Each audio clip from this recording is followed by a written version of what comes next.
Assalamualaikum warahmatullahi wabarakatuh. Perkenalkan, saya Aditya Dwi Ferdian, NIM 24150152 dari Fakultas Ilmu Hukum Universitas Muhammadiyah Sumatera Barat.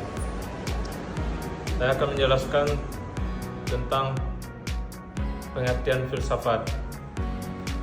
Filsafat berasal dari bahasa Yunani, yaitu filosofia, yang merupakan bentuk majemuk yang terdiri dari kata philen atau philos dan kata sophia atau sophos. Kata philos berarti kekasih atau sahabat, sedangkan sophia yang berarti kebijaksanaan, kearifan, dan juga bisa berarti pengetahuan. Kata filosofia berarti mencintai kebijaksanaan dan sahabat pengetahuan. Filsafat Islam pada hakikatnya adalah filsafat yang bercorak Islam. Islam menepati berbagai sifat dan corak karakter dari filsafat. Filsafat Islam bukan berarti filsafat tentang Islam, namun merupakan berpikir bebas atau radikal, namun tetap berada dalam taraf makna yang mempunyai corak, sifat, dan karakter Islam. Filsafat hukum Islam ialah berpikir radikal, bebas, dan sistematis tentang hukum Islam. Filsafat hukum Islam menganalisis hukum Islam secara metodis dan sistematis, sehingga mendapatkan keterangan yang mendasar, atau menganalisis hukum Islam secara ilmiah.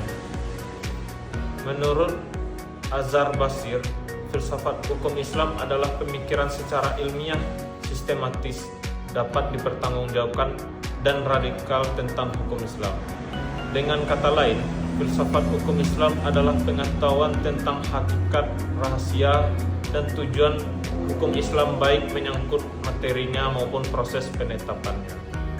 Filsafat hukum Islam itu mempunyai dua tugas, yaitu yang pertama tugas kritis, yaitu mempertanyakan kembali paradigma yang telah mapan di dalam hukum Islam.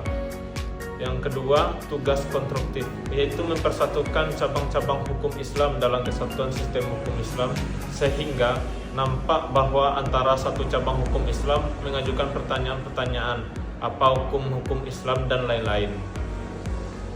Perbedaan dengan filsafat hukum.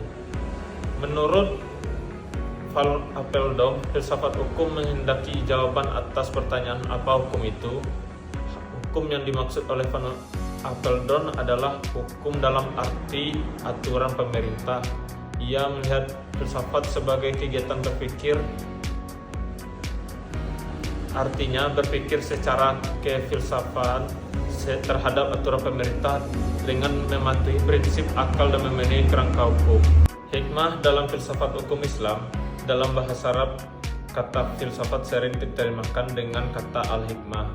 Dalam konteks filsafat hukum Islam, kata hikmah digunakan oleh ahli usul dalam dua pengertian. Yang pertama berarti tujuan akhir, yang kedua suatu keadaan yang mendasari kesyariatan hukum. Objek material dan objek formil. Objek material adalah sesuatu yang dijadikan sasaran pemikiran, atau dapat juga dikatakan sesuatu yang diselidiki atau sesuatu yang dipelajari. Objek material mencakup apa saja, baik sesuatu yang konkret seperti manusia, tumbuhan, dan batu, maupun sesuatu abstrak seperti ide-ide, nilai-nilai kerohanian. Misalnya ilmu hukum, objek materialnya adalah dogmatika hukum, yaitu kodifikasi atau aturan tertulis yang dibuat oleh pemerintah yang memiliki daya ikat. Objek formal adalah cara memandang atau cara meninjau yang dilakukan terhadap objek material kajiannya, serta prinsip-prinsip yang digunakannya. Satu objek material dapat ditinjau dari berbagai sudut pandang sehingga menimbulkan ilmu yang berbeda-beda. Sudut pandang yang berbeda-beda itulah yang disebut objek formal suatu ilmu. Sekian yang dapat saya jelaskan. Saya akhiri dengan Assalamualaikum warahmatullahi wabarakatuh.